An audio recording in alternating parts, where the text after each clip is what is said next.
मुल्की तारीख़ में पहिरियों भेरो army chief general Qamar Javed Bajwa समेत फौजी क़यादत सेनेट जे समूरे ऐवान ते ॿधल कमेटी खे क़ौमी सलामतीअ जे मामलनि ते ब्रीफिंग ॾिनी। इजलास जे समूरनि मेंबरनि फौजी क़यादत जी ब्रीफिंग ते ख़ुशी ऐं इत्मीनान जो इज़हार कयो। सेनेट जे बचाव बाबति कमेटी जे चेयरमैन मुशाहिद हुसैन सैयद चयो त आर्मी चीफ जी ब्रीफिंग दौरान क़ौमी सलामती, दहशतगर्दी ख़िलाफ़ जंग, अमरीका सां लाॻापन, अफ़गान हिकमत अमली, भारत, विच ओभर जे मसइलनि ऐं मुल्क जे अंदरनि मामलनि समेत समूरनि मामलनि ते ॻाल्हि थी। पीपी सेनेटर फारूक एच नाइक चयो त जनरल कमर जावेद बाजवा डिघी ब्रीफिंग ॾिनी ऐं इहो पहिरियों भेरो थियो आहे। हुन चयो त आर्मी चीफ हर मामले ते खुलियल नमूने ॻाल्हि ॿोल कई।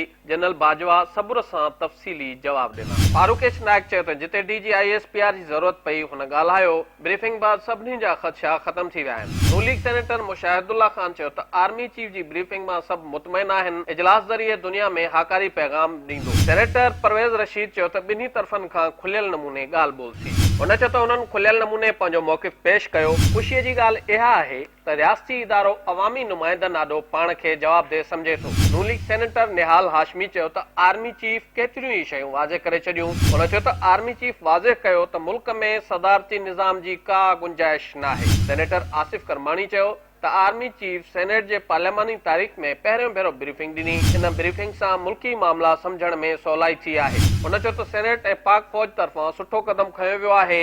अहिड़ा क़दम मुस्तक़बिल में बि खणणु घुरिजनि।